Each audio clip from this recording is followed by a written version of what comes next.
The Influencer's Edge is brought to you by the Rapid Sales Accelerator. If you're ready to skyrocket your sales by 30% or more in just 90 days, then you need to claim your free training right now. You'll learn 4 words that will compel your prospects to trust you like they were children within the first 3 to 5 minutes of any conversation across any platform and any medium. You'll learn how to give your prospects objection amnesia, to crush objections like, I need to talk to my spouse, or I need more time to think it over, or it's too expensive. If you'd like to claim your free training now, go to www.paulrossbook.com. Do it before your competition does it now. Thank you for tuning in to the Influencer's Edge, where you get the latest breakthroughs, cutting-edge insights, tools, and techniques so you can leapfrog over the pack in sales, influence, and persuasion. Remember to visit our website at www.theinfluencersedge.com to enjoy even more great episodes like this one. We look forward to seeing you again on the Influencer's Edge Show.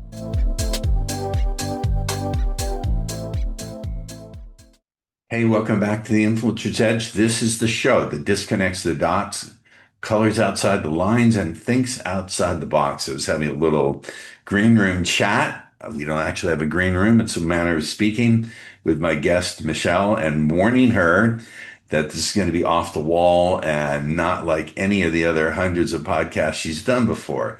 Do you believe me, Michelle? I'm super eager. So yes, let's find out. So our guest is Michelle Michael. Is that how you say it? That is, yes. All right. So I'm going to just very briefly go through the batshit bio. The bios are boring, and it's just the way it works in the biz. So you are a nationally sought after expert in social media prospecting and strategic leverage. Michelle has empowered thousands of entrepreneurs, blah, blah, blah, to turn social platforms into true revenue engines. Her proven methods shift the focus from vanity metrics to meaningful business orientation. Let's pause right there. Mm-hmm. I know what I mean by vanity metrics. When it comes to social media, what do you mean by vanity metrics? Great question. So vanity metrics being the kind of quintessential, how many followers do I have? And I need more engagement. I want more video views, more comments on things, more likes, the things that don't actually make us money unless we're using social as an influencer, which I'm going to take a gander to say most likely nobody listening to this is in that category. Well, let's talk. Well, okay. Goodbye. This has been a great interview. Like, how do we, let's say I am a social media influencer. How do you define that? Name of the podcast here is Influencer's Edge. So Yeah. if it's not about the number of views and the number of likes and the number of that, what makes you an influencer? And as far as what I do specifically, I would say Yes. what makes me an influencer is my ability to debunk the myths around the social media space. I am very consistently told that, when they hear, oh, there's a social media speaker, they kind of have that sort of eyes roll in the back of their head of, oh, another one. And they hear me speak and they're like, oh my gosh, that was so refreshing and what we actually needed to hear. And I'm the type of person where I'll say something like, there's someone in this room with half the talent as you that's going to beat you. And it's because they're more disciplined. And I'm willing to sort of I don't want to say it negatively. I'm willing to push the boundary of what people think they need to be paying attention to and Yeah. actually worry about what will actually make them money. Now, when I talk influencer, I want to just clarify on social specifically. An influencer on social is someone who's getting paid to post content, Right. meaning, hey, here's $1,000 from Instagram because you got 100 million views, right? Most of us in sales and entrepreneurial professionals, we're posting content for exposure, not to get paid by Instagram or to get paid by TikTok or wherever, right? So I think it's just understanding the difference. And we can be an influencer in our space, but I'm talking about social specifically paying us to produce content. Social pays us to produce content. What does that look like? Yeah, it's actually incredibly common. And the way I would describe that to someone listening to this is if you guys have ever watched The Bachelor or The Bachelorette, the show. Yes. Those men and women become influencers and they end up posting content getting paid to post a piece of content, getting paid to promote content that has a product in it, right? So a skincare line, a clothing brand, a jewelry company, you name it, A through Z as far as types of product. But those individuals have a national television platform audience from being on the Okay. show. And then they get paid a lot of money to post something about a product that they probably don't use. All right. I want to shift gears because one of the things you repeat over and over and over in your bio and the questions, etc., is there are two terms I'd like you to define. Sure. First one is discipline. Mhm. Now, everyone has a different definition of discipline. I had a coach that said discipline is doing what you don't want to do when you don't want to do it. To me, that precludes actually wanting to do something that actually, and it also produces bottom line results.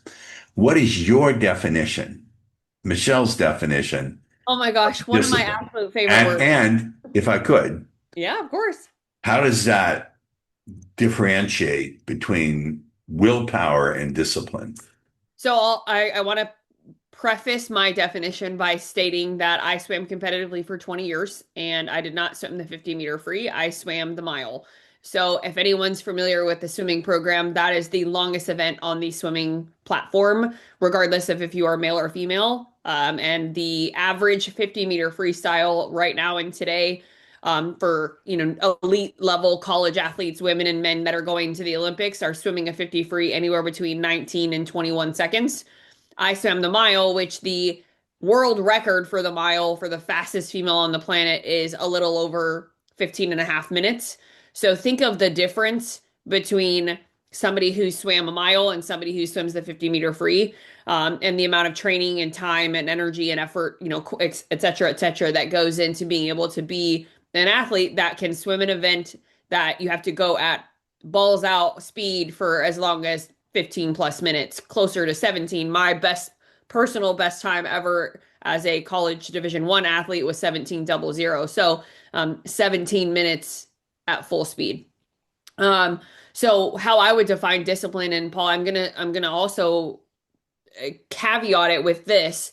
I believe discipline is actually the workhorse in us that tells us to keep going because we've created some hope in something, right? So we've created some hope. We feel some sense of hope. So now all of a sudden we're like, whoa, hold on. Now I want to keep going, right? So motivation doesn't come from a lightning bolt that hits us over the head one Of morning. course. Motivation comes from movement, meaning we're doing something. And when we do something, all of a sudden we're like, oh my gosh, it worked. And when we have this feeling, that creates that desire to continue to do something and repeat it over and over and over again. Now, the discipline comes in the mundane moments, right? I don't really feel like getting up at 4:20 this morning, but I'm going to anyway. And Yeah. the reason we do that, even when we don't want to, is because we have had hope come from doing it prior, right? So I always say that discipline is not a noun, it is a verb. And this is one of my signature sayings that I say all the time. Good. It's in my book and a lot of other things. But discipline is not a noun, meaning it's not a person, place, or thing. It's a verb. It's an action that we must do. And it's like going to the gym. We have to keep doing it or else discipline falls away. Um, Yes. so yeah, we can unpack that, but Yeah, no, I want to unpack it because you talked about the distinction between motivation and discipline and how they're distinct from each other, but they're sort of kissing cousins to use a term. And please correct me if I'm incorrect. To me, movement that's not tied to your vision and your values is just spinning your wheels. without a doubt. And so my pushback or feedback to you would be, at least in my own case, and the people I've coached, we first have to figure out what their vision and what their values are. Mhm. And if what your actions are not in alignment with your vision and your values, I don't care what your goal is. The goal is not going to move you unless it's in line with your vision and your values. Does that make some sense to you? Of course, at 100%. And I'll say this too, because burnout is a very popular term for elite and high performing individuals. And when I think of what you just said, I think of the word burnout, and so that's why my brain wants to say this. But I always think that, and I define burnout as it's not doing too much, it's actually doing too much of the wrong thing. So if we're burnt, Beautiful. Say that again. You just dropped a gold gem. oh my Say it gosh. again. Yeah, so burnout, I don't think is doing too much. I believe that burnout is actually doing too much of the wrong thing. That So applies across the board, business, personal life, everything. without a doubt, without a doubt. And I think, and I'm going to tell a personal story here. So many years ago, my husband and I both work from home full time, and there was a Wednesday-ish afternoon. I walked into my husband's office after getting off of a full day of calls, and I sat in his office chair next to where his desk was, and I just started crying. And he looked at me and he's like, "Are you all right? Like, why are you, what's going on?" And I just said to him, I was like, "Babe, I'm so tired. I feel like I need a day off." And what's funny is we had just gotten back from about a week vacation about a month before that. So we Mhm. hadn't been home for very long from this epic Florida vacation. And I had a thought in that moment. And, I called my coach and I was like, what is going on here? And she said to me, she was like, Michelle, you're just grinding, trying to fill a bucket that isn't lighting your soul on fire. So let's take a second and what's actually lighting you up and what actually do you want to be doing more of. And there in that moment actually was the spark behind the creation and the hiring of my copywriter and the desire to write the book that I ultimately ended up writing, which has now since, given me an opportunity to speak a lot more, which is really the thing that lights me up. So I had to really align myself with, I'm not burnt out because what I'm doing isn't something I don't actually believe in. It's that I'm doing too much of something that isn't lighting my soul on fire. I love that. Oh, I yeah. love that. And I love, yeah, yeah, So in order to know that, you have to really take a deep dive into what really lights up your soul. yeah, And 100%. so do you assist your clients in finding that, or do they have to come in with that on their own? Well, so my clientele is different, right? Because I teach mortgage, real estate, sales professionals, entrepreneurs, high performing sales in any capacity. I teach them how to outbound prospect using social. So what that means is that they're creating content, developing a brand for themselves, but they're using the social platforms as the prospecting mechanism instead Got of it. cold calling, emailing, texting. Got it. Email's not dead, no matter what anybody says. It's definitely You not know dead, it's not. but I don't use it in the capacity that a lot of people do because I get 95% of my business from outbound prospecting on social.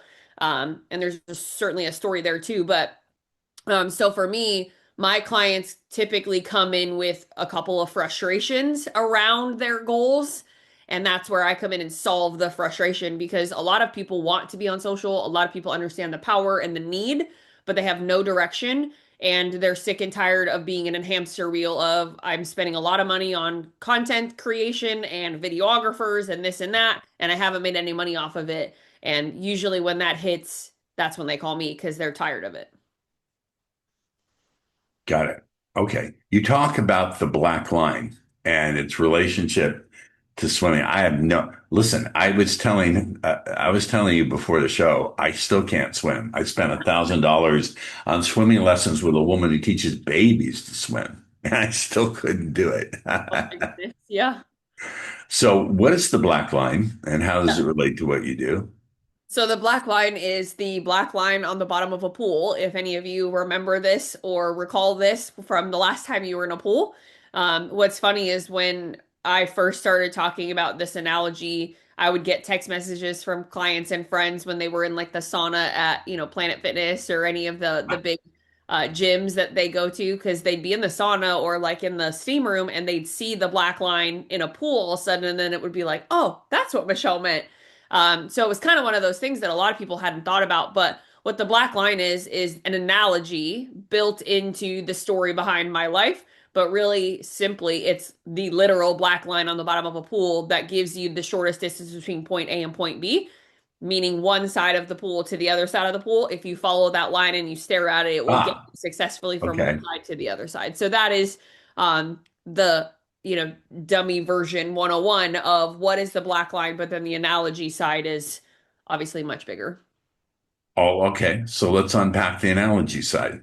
Yeah. So I will say, my story around why and how the black line was developed was obviously being an athlete for my entire life, and staring at that black line for hundreds of thousands of hours over the 20 years of my swimming career. I had a lot of quiet time, right? So swimming for me, I graduated college in 2012 for context, but there was no underwater speakers. There was no waterproof headphones. There was none of the technology that we have now. So what that means is that most of the time I was in a pool, even though I was in a pool with a bunch of other athletes, you don't talk to anybody. It's just you and your thoughts.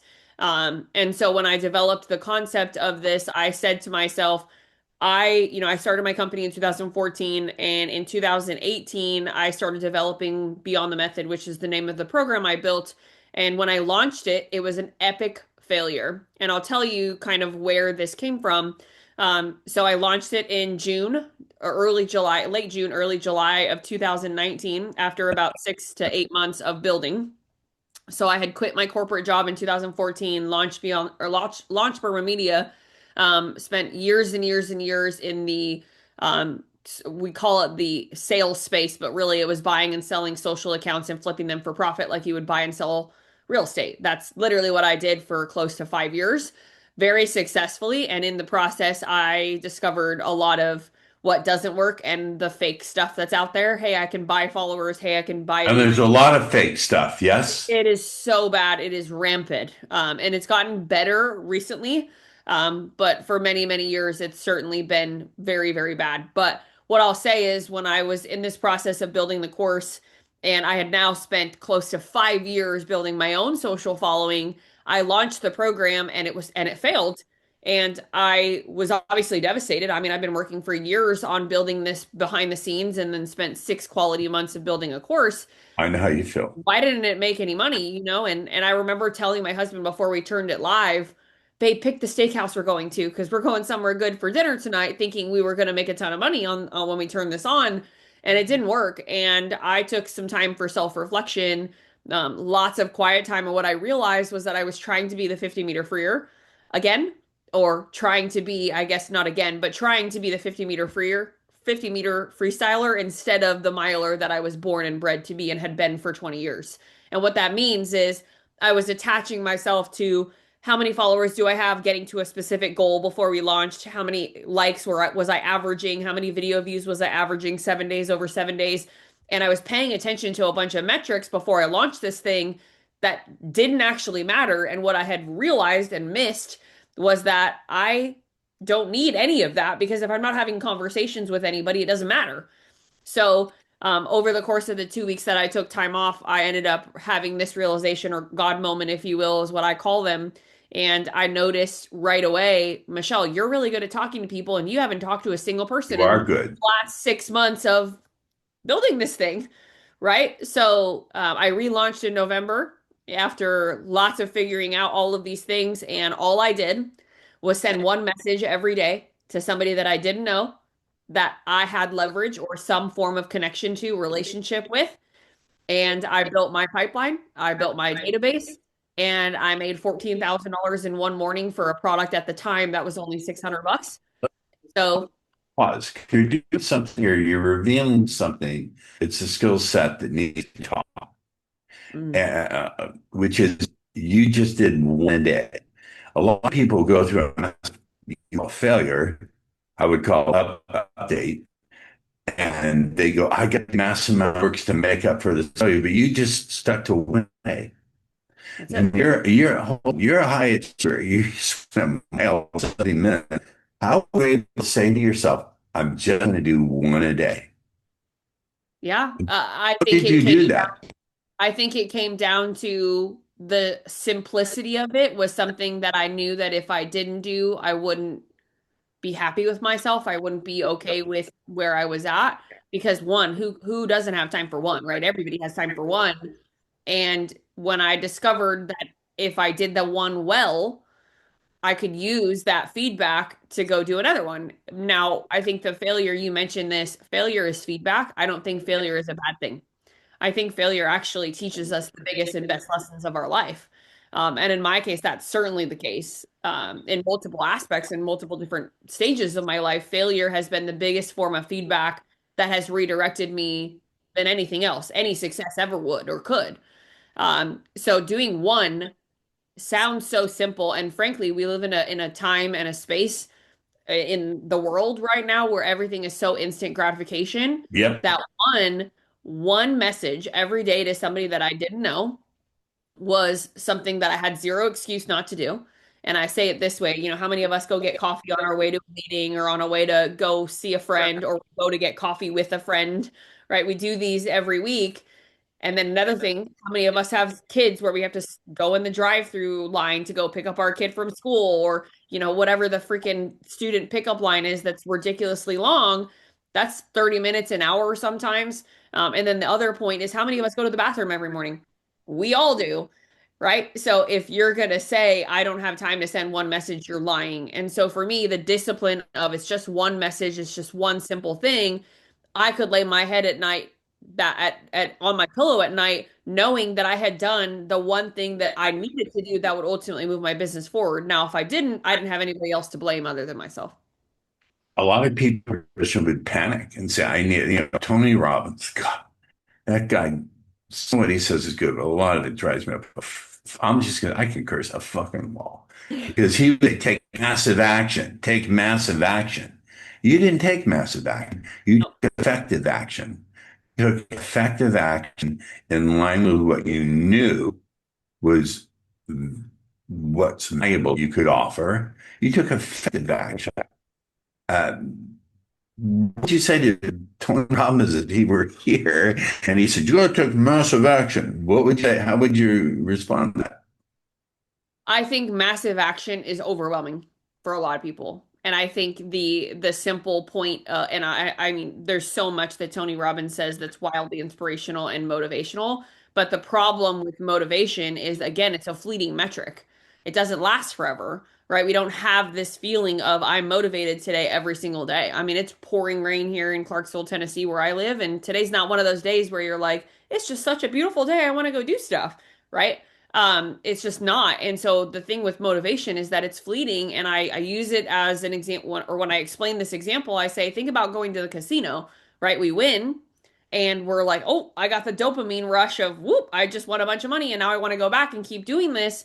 But the problem is every time you go back, you're guaranteed not to win, right? Yeah, Or you're not guaranteed to win. So therefore, it becomes this bad habit potentially that could turn into something dangerous for people. But for me, motivation has always come from I do something, I get a little spark of hope, and now I have the discipline to continue to do it. And so discipline becomes secondary to it. So when you tell someone to take massive action, for example, if I tell somebody, you're a coach too, Paul, you know this. When we tell someone, hey, my program or my course is 100 videos, the first thing that psychologically that person's brain does is, whoa, that's a lot, right? yeah, And that's just human nature. But if I tell somebody, hey, your only job is the 3 videos that I sent you right now, and we're actually going to close the entire rest of the course, and you can't see it until you've completed those 3 videos, right. that's minute action, right? Or a small singular thing that I want them to do that then Yes,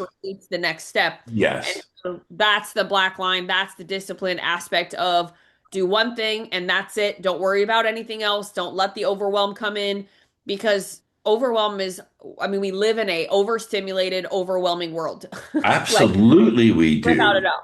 Yeah. It's an overstimulated, burned out, I think we are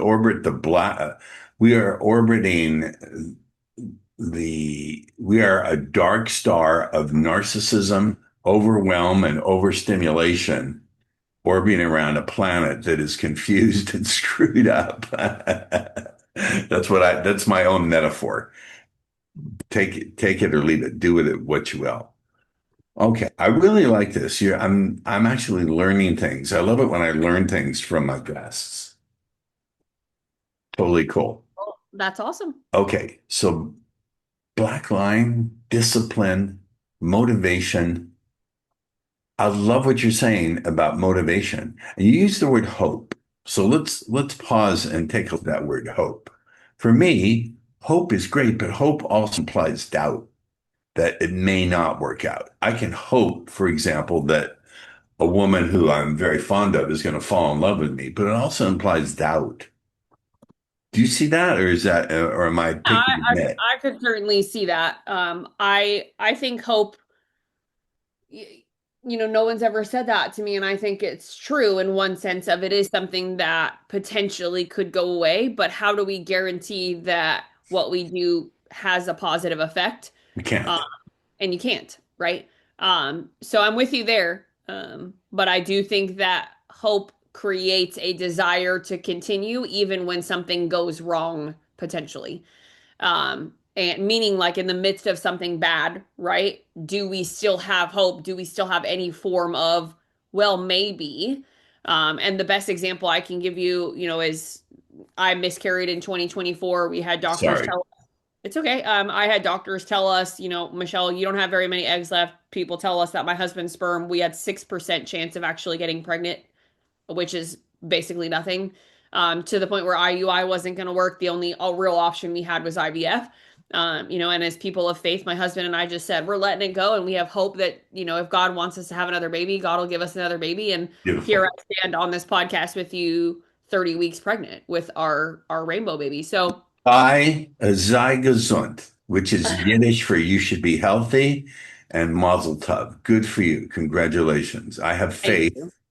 Uh, I have faith. I'm Jewish that you Yeah. will have a beautiful baby, a beautiful Thank you so much. baby. I appreciate that. I appreciate that so much, and it's so kind of you to say. And I do have a Jewish maiden name, so my dad and my grandma and my entire dad's side was raised very Jewish. So Berman is Yeah, my maiden name, that's and Jewish. You very could Jewish, be, about as Jewish as it gets.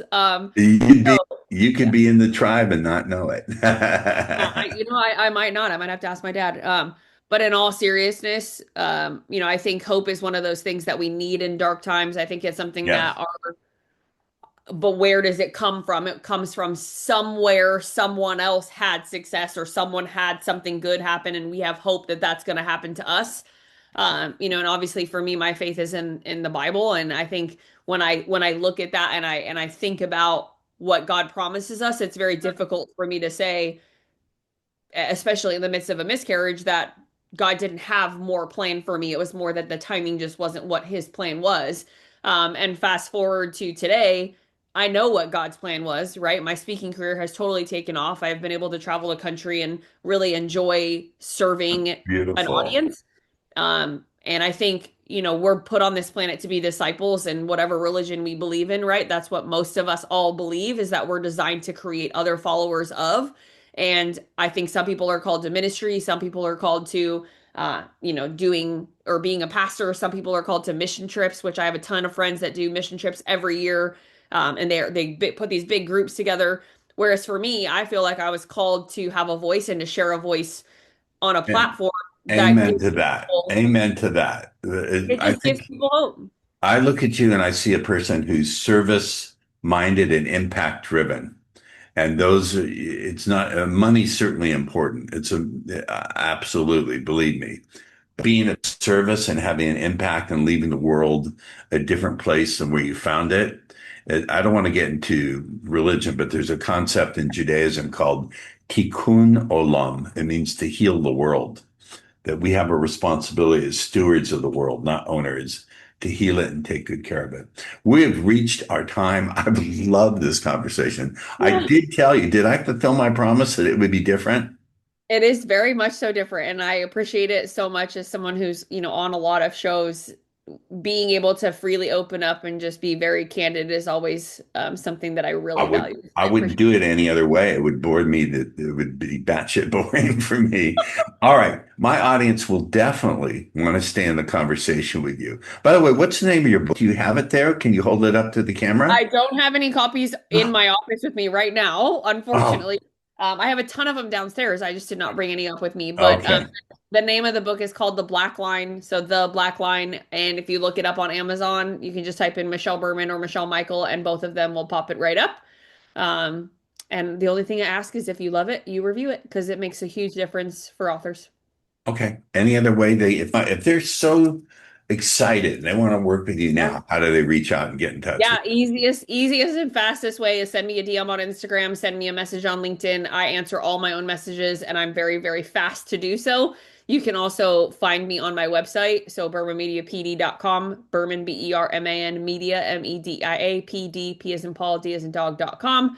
You can see all of our resources as far as hiring me to speak, hiring us to coach you, all of the things, that's all right there. So super easy, but I would love to hear from you. And I think if you heard me on this show with you, Paul, then tell me you heard me there, because it's always fun for me as the guest to be able to send a message to the host, in this case being you, Paul, to say, hey, so-and-so found me through your Thank show. you. Thank you. We'll put all of that in the liner notes. My producer's really, really good. All right. Thank you. Our guest has been Michelle Berman-Mikel. And I've really enjoyed this conversation. You made my morning. Thank you for that. You're very welcome. Thanks for A having me. lot of Californians are fleeing the People's Republic of California to go to Tennessee. You're probably tired of seeing all of us. I don't mind it. I don't mind it. Okay. All right. Stay with me for a green room chat. Once again, a great guest. And I end the show with a pretty odd thing. So you can cover your ears if you don't want to hear it. To the hostile alien armada hovering just outside of Earth's atmosphere in their cloaked spaceships, remember, eat the Canadians first. And we'll see you on the next episode. The Influencer's Edge is brought to you by the Rapid Sales Accelerator. If you're ready to skyrocket your sales by 30% or more in just 90 days, then you need to claim your free training right now. You'll learn 4 words that will compel your prospects to trust you like they were children within the first 3 to 5 minutes of any conversation across any platform in any medium. You'll learn how to give your prospects objection amnesia, to crush objections like, I need to talk to my spouse, or I need more time to think it over, or it's too expensive. If you'd like to claim your free training now, go to www.paulrossbook.com. Do it before your competition does it now. Welcome to the Influencer's Edge. This is the place where you come to get the latest breakthroughs, cutting-edge insights, tools, and techniques to leapfrog over the pack in sales, persuasion, and influence. Be sure you visit our website at www.theinfluencersedge.com. And while you're there, subscribe to us via your favorite network. Now sit back, tune in, and enjoy today's episode.